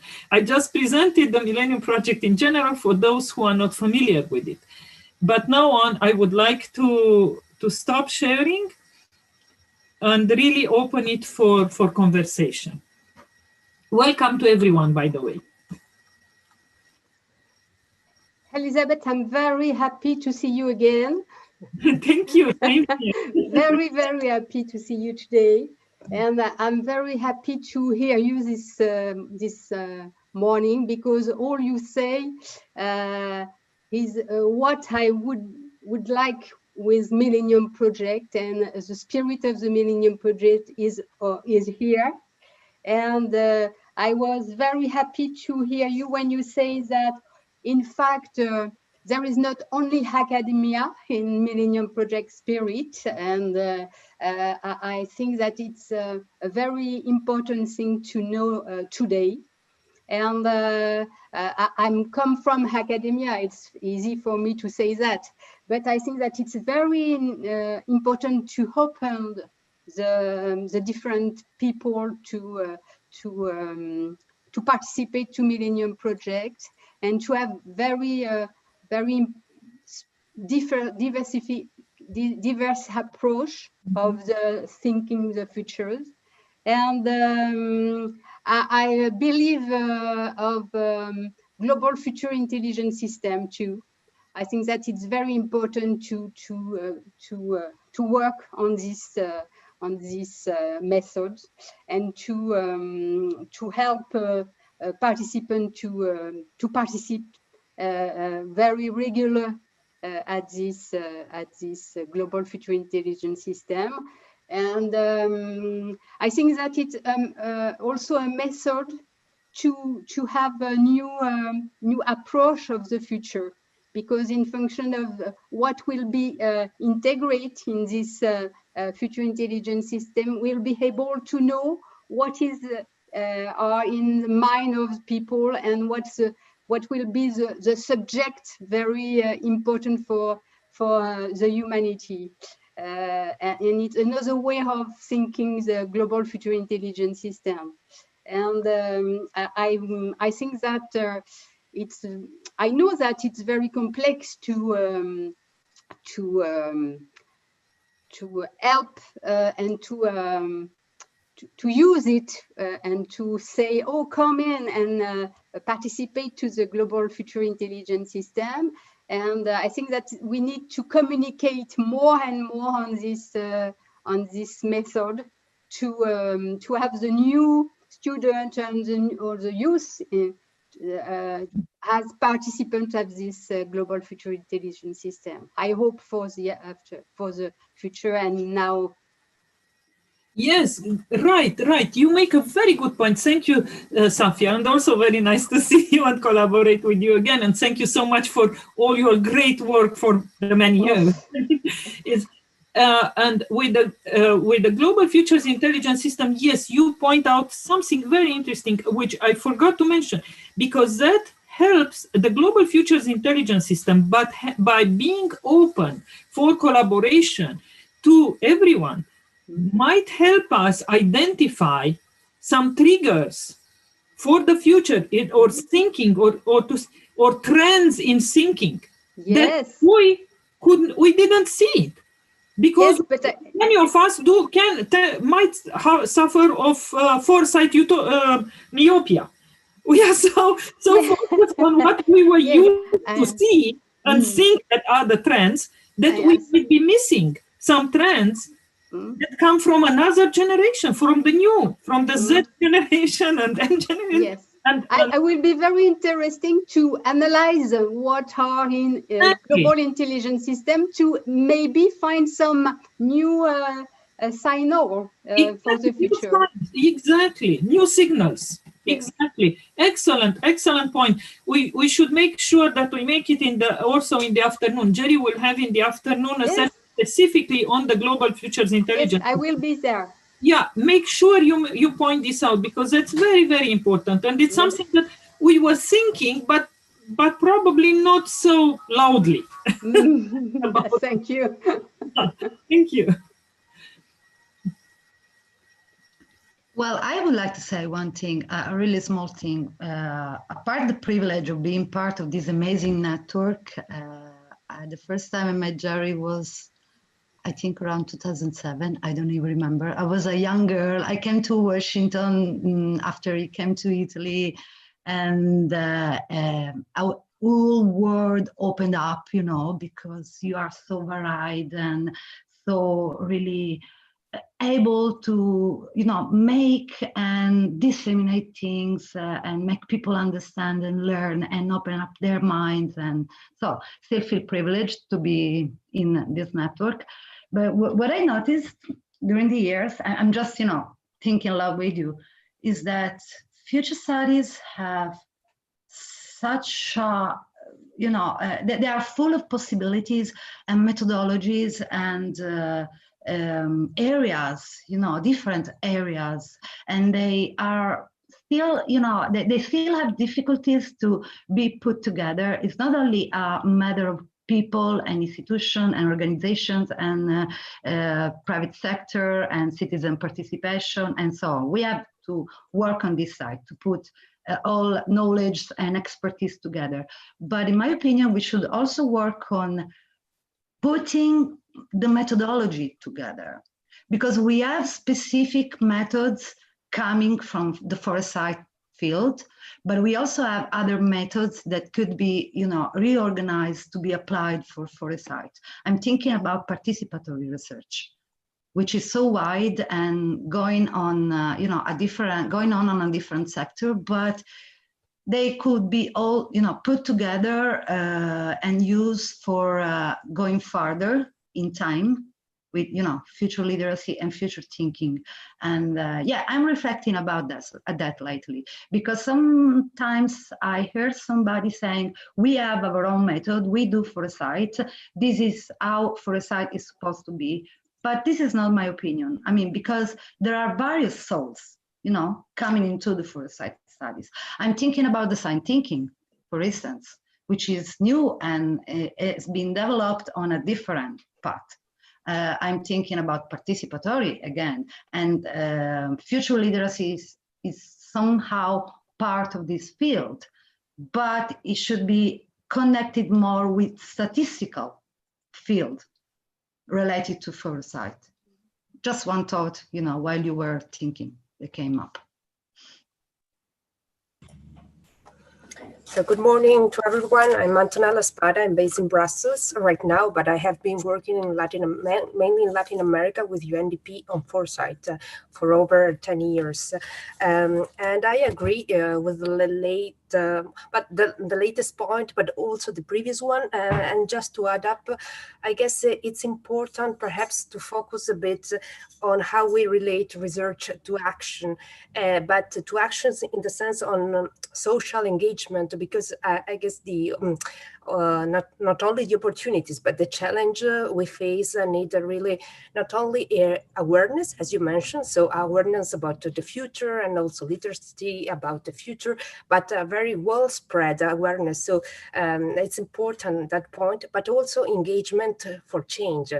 And for that, I guess it's important from our point of view, researchers, practitioners, that we made an effort on the methodology side so that it can be affordable, so achievable and easier, perhaps to a wide range of actors, and also simpler. I tried in the last years to simplify a bit the foresight toolkit, and to give it give access to grassroots organizations and so on. I made an effort, but I saw results in the sense of changing these mindsets and giving some tools, even with this flexibility you mentioned, Mara, because I guess diversity in foresight is richness. But perhaps we can find some common points that are really the essence of foresight or something like that, so that we have like a core, but then give this flexibility and try to make it more connected to action and to social engagement, because working with elites, it's okay and it's necessary. I've done it a lot, but then in certain, especially in certain places, you really need to engage with citizens if you want to respond to the big challenges we face, like climate change, or also migration. There are different things, and I feel after years that is not enough working with the elites, especially when you have this high, very structured hierarchy. And so sometimes it becomes a bit frustrating when you write a report again, a participative but even if it was a participatory process, then in the end, the action is missing because there's no political will, in fact. So perhaps at this point, I want to listen also your opinions on that or your experience. Thank you. With the political will, I would stop there because that was the blame for a while.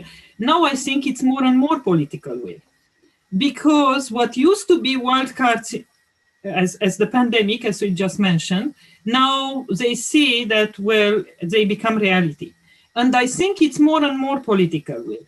The fact that the European Commission assigned a special position, Commissioner for Foresight, that's an example of clear political will. The fact that the summit is organized for improving futures literacy, mainly at the political level. I mean, it's not for us, among us. We are already coped it. No, it was mainly to improve and to exchange ideas among us on how can we bring it up there to the politicians and increase their political will. So I think that we are doing better on the political will. Maybe we are not there yet, but it's more and more. Yes, I agree with you that more action is needed. And how can we do it? I think that unfortunately, more catastrophes or unfortunate events improve people's inclination toward accepting more and more futures literacy.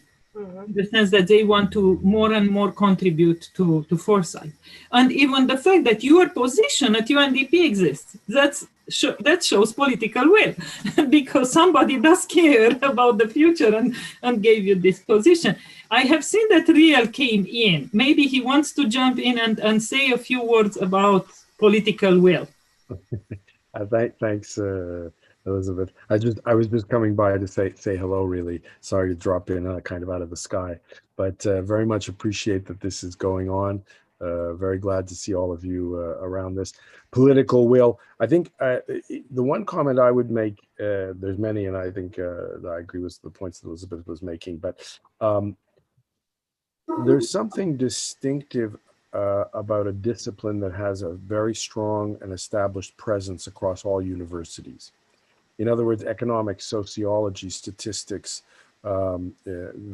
these all anthropology, they provide a foundation that I think to a certain extent sustains a particular field through the cyclical attention that it gets due to news cycles and events. And that's where I think and I hope we're in a turning point, which is, as in my view, future studies moves to an anticipatory systems perspective, where we begin to anchor future studies as a wide-ranging discipline, paying attention to how anticipation functions. And in my view, we moved to this situation that took place with economics in the 19th century. I mean, many of you probably heard me tell this story, but at the middle of the 19th century, there were no economics departments in any American university. By 20 years later, there were basically every university had an economics department. What I hope we can see is that 20 years from now, so this is the scenario in my head, is speculative, is that every university has a future studies department. And that future studies department is not focused on coming up with the greatest and best scenario, because scenarios are a dime a dozen. And it's not a place where we just teach people how to produce scenarios. So a scenario shop, kind of tool shop, but rather is an academic discipline that studies the sources, the origins, the uses, and the implications of human imagination and the way we imagine the future. And to me, that's a very broad-based interdisciplinary activity. And on that foundation, we would begin to say that anticipation and future studies is it doesn't require political will any more than statistics requires political will. Now, of course, we know that there are many people who say that the way statistics are used, the way statistics are presented, and that's been a discussion that's been taking place for the last 10 years, has been inadequate. Absolutely. But nobody says, well, there's a cyclical period where people think statistics are important and they think that they're not important. Everybody thinks statistics are important. Everybody thinks that numbers count. Measurement matters. And I think that we can move to a position 10, 15, 20 years from now where anticipation in the future is the same. Nobody says, well, let's talk about the future just to do due diligence on the what ifs. That's to me inadequate. And of course it'll be cyclical. And of course it'll sit on a shelf. Because once you produce the what's if, nobody's going to care, because that's really not the way the future functions in human thinking and in human decision making. So sorry but that's kind of my perspective on this cyclical issue. It's one of the things that I think that futurists have been worrying about and trying to address for decades. Why does it take a superstar, an Alvin Toffler or a mega trends to grab people's attention? Why all of a sudden around the year 2000 or 2008, all of a sudden people are worried about the future? Why does a pandemic create people? All of that is indicative to me of immaturity, and it's a field that is not at the level that it should be. Yeah, thank you. Absolutely agree. And you know what? More we speak about resilience, because now you hear resilience. Well, you cannot create resilience without foresight.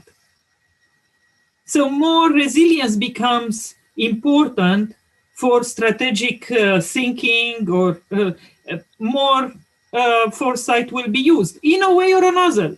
Is it called foresight or anticipation or whatever, planning, strategic planning or whatever, as long as it does its work to look at trends and address and look at what are the actions that would best address those trends, it's fine with me. Call it whatever you want. Yeah, Elizabeth, but if I could, I think to a certain extent, futures literacy as the anticipatory systems perspective capability flips the resilience issue on its head, because rather than being the imperative of trying to prepare for something, whatever that may be, the futures literacy flips it and says the preparation is not for whatever it's going to be. It's not for some particular event. It's preparation for actually taking advantage and being able to understand and being able to be creative in the face of the creativity and novelty of the world around us. In other words, it's not based on some sort of predictive or scenario-driven preparatory approach. Of course, we should prepare if there's a fire in a building and there's a scenario that we know has happened in the past and we have exits, and that's preparing for a crisis. But the pandemic illustrates the fact that I think futurists are very familiar with, but which the general public and most people who are futures illiterate do not, which is that a surprise, it's not a surprise if it's not a surprise. In other words, there will always be surprises. And it's ridiculous to think that we can eliminate surprises in the universe, in which case the basic positioning of the future needs to change to encompass the embracing of uncertainty rather than the desperate pursuit of certainty. And this is a very fundamental shift. It's a paradigmatic break in the way people have integrated the future into their thinking, and the way we've expected decision makers and also paterfamilias to protect us from all that might happen. It changes our fundamental conception of what it means to be secure, away from a defensive, certainty-driven illusion into a much more confidence-based, experimental, learning agility.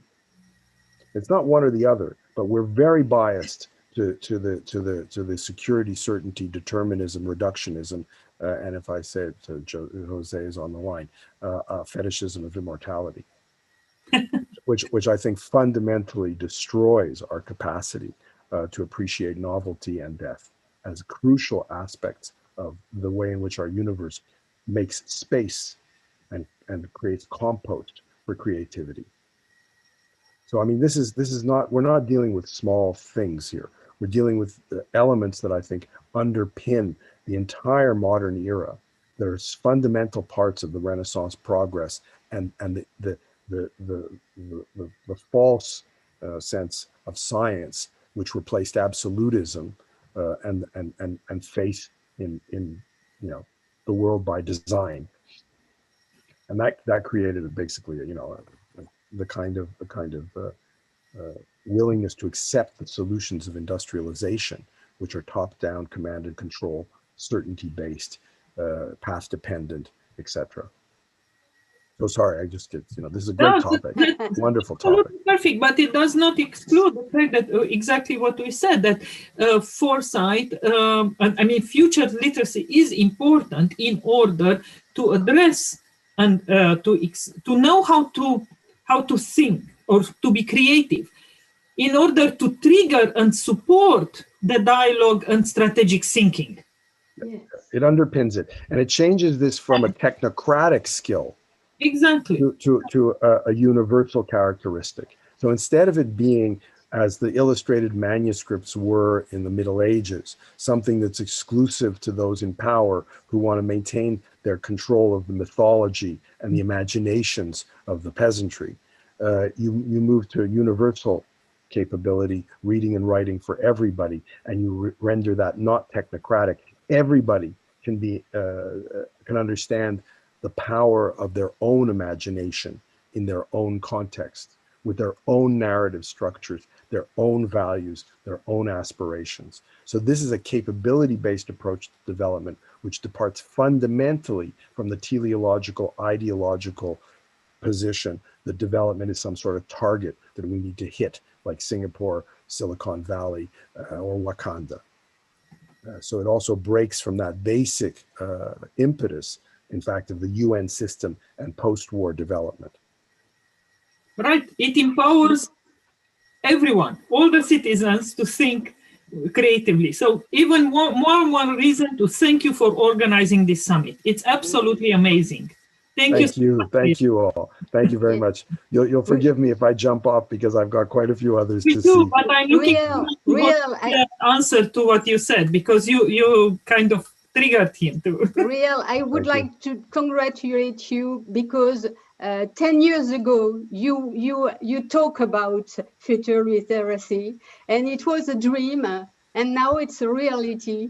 And I would like to remember all the discussion about what you would like, and yes. now it is, and it's a very, very a good hope for the young and for the people, because when you believe in ideas and you are very cross with this idea come and is now a reality.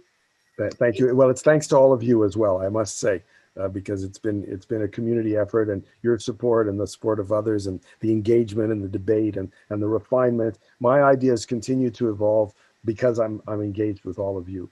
And I think that that's what makes it strong. So thank you very much. Thanks, everybody. Thank you, Bye-bye. Real. Bye-bye. Yeah. So, Jose, do you want to comment, because he mentioned you specifically? We also have Yes, Simone that maybe wants to jump in later. Yeah, just a quick comment. You know, I work on opening boundaries to human thinking and human possibilities. And then obviously immortality is one of those. I think it was very funny that he says that he thinks death is good. So, and that I have a fetishism for immortality. This is absolutely not true, but I don't want to fall into these discussions. I think I want to open the possibilities. Also, if he wants to die, he can die. You know, death will always be there. Those who want to die and get old, decrepit, and die, they can do it. They will do it even in a future of immortality in the future. So I avoid those discussions, because those who want to die, please die. And the sooner they die, the better, so that the ones that want to become immortal continue living. It's very simple. I don't discuss about that. Anyway, the future is full of possibilities, and we need more possibilities for life, more life, and death for those who want to die. Mm-hmm.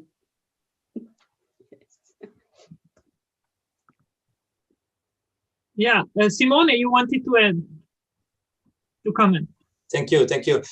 Sorry, I was late because I had a meeting with a new PhD students interested in strategic foresight. So, but before Real Miller said about something about statistics.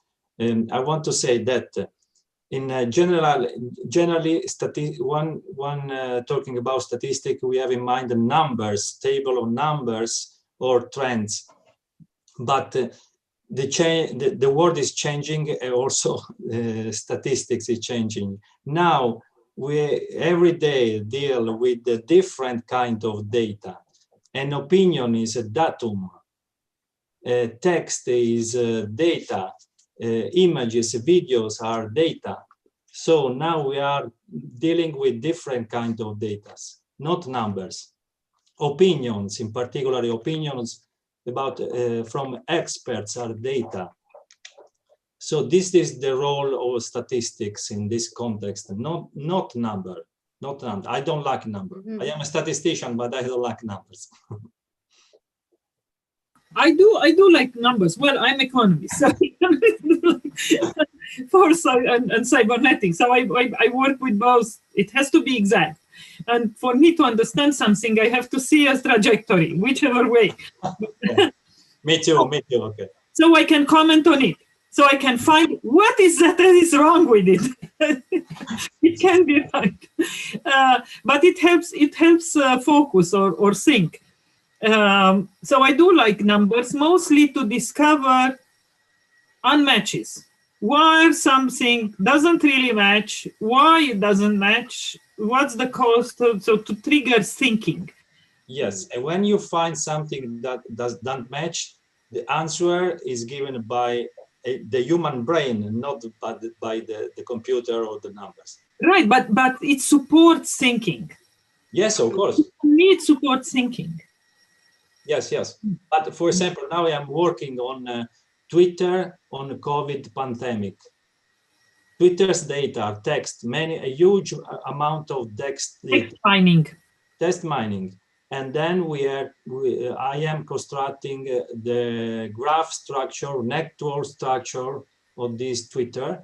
And we are able now to distinguish between people that embraces conspiracy theories on COVID and separate them from those we don't believe there are conspiracy theories. It is possible with the new machine learning algorithms to understand what people think writing on social networks like Twitter or Facebook or something else.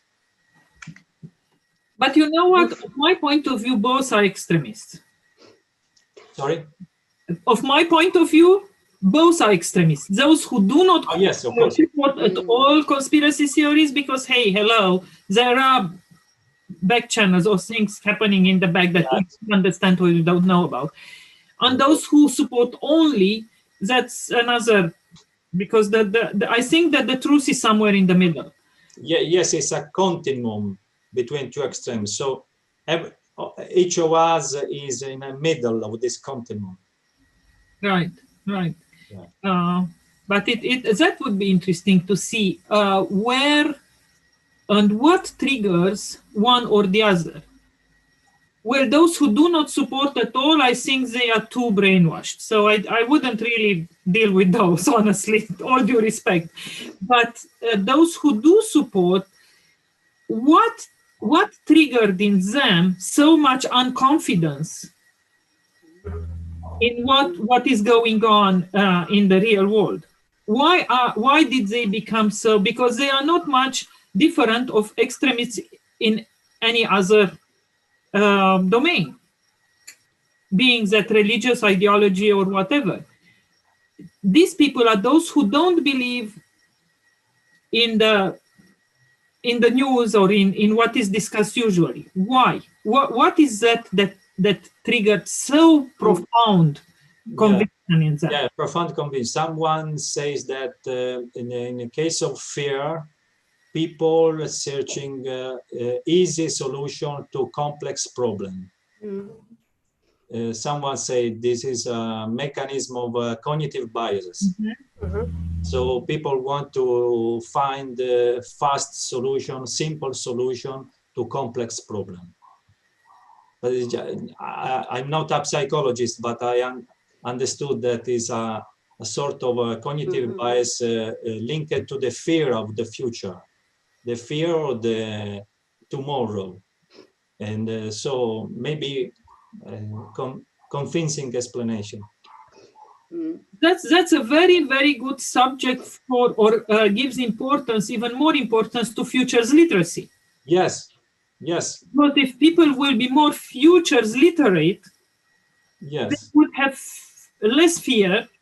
Yes, yes, yes. Be more prepared, empowered to address the challenges and probably look at all sides of the matter. Yeah, I agree totally. On the coin.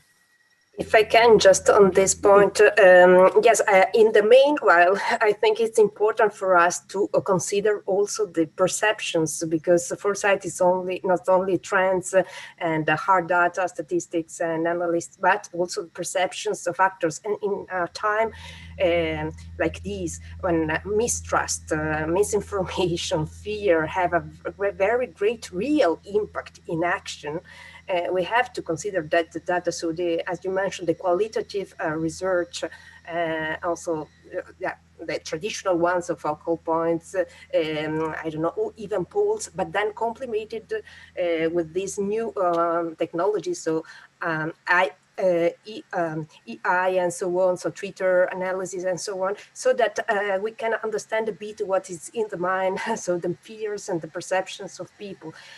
In our methodology, for example, we complement both. We always made like the combination of trends on one side and the other, the actors from one side, political makers, or policy makers, so the leaders, but always is together with public opinion, so trying to understand, and the combination of the three sources is very rich, and I guess in this time is very important for us also to these cognitive studies and understanding a bit the psychologies that has a lot of weight in decision making in the end. Yeah, you are absolutely right, and that's excellent. And do you see any discrepancies? Which are the main discrepancies when you look at the view of policymakers and civil society? Can you point out just a few of them? Yeah, that's I guess it's the most interesting part, because sometimes we analyze in the same country, but it looks like they live in different countries, because they are seeing the problem and the magnitude of the problems completely differently. For example, also the time you have to take a decision for someone is urgent, for the others is not urgent, or the magnitude of the reform or change that you have to apply. For example, people think that you really need a big change to be made, but elites wants to apply the same method they have already applied many times. So small reforms just to keep the system almost the same that before, just like gatto pardiano, I guess in Italian. So just to change, but not to change the fundamentals. And then, for example, this kind of thing I've already seen in some countries, like, for example, Honduras provoked a repeated crisis because the magnitude of the change was insufficient. So in the end, it was like stabilizing for 2 years, and then another crisis and another crisis, and each time is worse, and it becomes a multiple dimensional crisis. And in the end, right now, is like really completely difficult to act, because it's the sum up of so many things. For example, some fundamental issue like the state is completely damaged and even coped by narco traffic or other things. And if you don't have the institutions to act on these multiple crises, it becomes really difficult. But on the other side, perhaps, as you mentioned before, catastrophe, so big problems, it becomes a negative, but an incentive to act. Otherwise, it's the collapse. Well, you probably noticed that one of the challenges among the 15 global challenges that the Millennium Project addresses, a specific one is on transnational organized crime. And that's not just because transnational organized crime has twice the budget of all the military, but they really can influence decision-making way more than anything, mostly now that they have the money to buy the best hackers and to combine with state-sponsored terrorism. So you have organized crime combined with state-sponsored, some states, by some states, sponsored terrorism, and with terrorist organization. You got the perfect storm. And one is providing the money and the demand, and the other ones provide the support. On the other hand, perhaps you have people in those countries when they don't have opportunities, social, economic opportunities for development, and sometimes organized crime is the only opportunity they have just to survive, and then so it's a negative combination, and it's very, very dangerous. Right. And we still have to find the tools to address it. You talk about the problem of the temporality, and it's very important in prospective foresight studies, because if you have not spatial temporality and if you don't explain what is the temporality you need to use for your studies, it's confusing. You need to have all the time really the space of the temporality of what you observe. Yeah, good. Excellent point. Except for organized crime, I have no idea what the temporality could be. Yes, but our temporality for the moment. Yes, I understand what you say, but some studies have not enough use temporality between different variables, because it's not the same when you talk about development or when you talk about education, the temporality is very important to have in your mind. Yeah, yes, exactly. Thank you, Safia. Good point. Anyone want to add something? Milan, you didn't comment anything.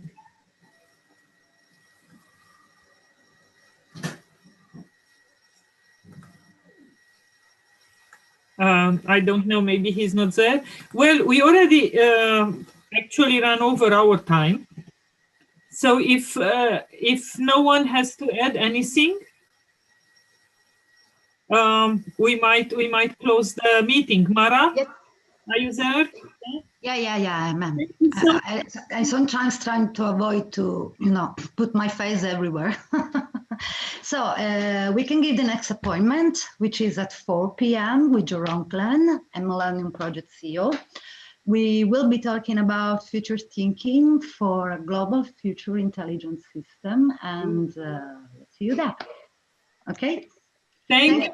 Wonderful conversation. Okay. Thank you, Puruesh, for being with us at 10. Thank you, Elizabeth, for introducing us the Millennium Project activities, and thank you all for joining us today. Thank you. I hope to see you later. Thanks, Mara. Good afternoon. Bye. Bye-bye. Bye-bye.